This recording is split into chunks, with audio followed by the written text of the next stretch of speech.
la que de ornamento puso Dios en la faz de la tierra. Como un cauce de cóncavos arroyuelos, suavemente besaría esa sombra de tus ojos. Ya conoces mis anhelos y sabes en qué paraje se me puede sepultar el día en que yo me muera. Entonces, permitime, Mirna, que sobre mí se deslice a la sombra de tus ojos la frecuencia de tus lágrimas.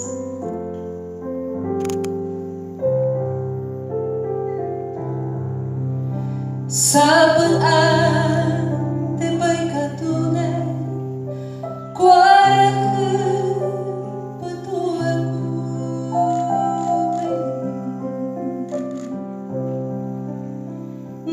resa kuarahy'ame awaheputumi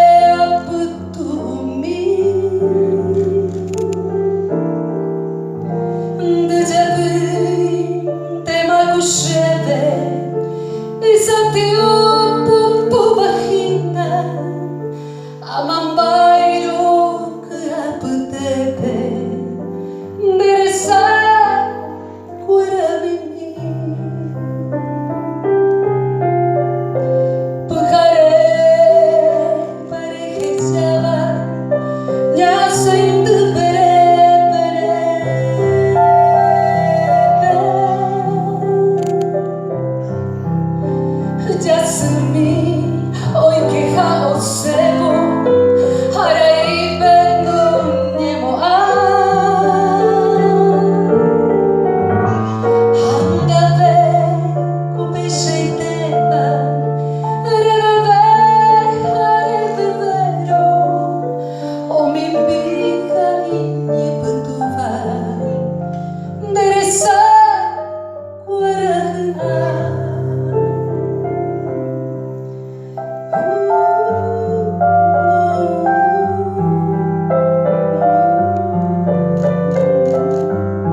Share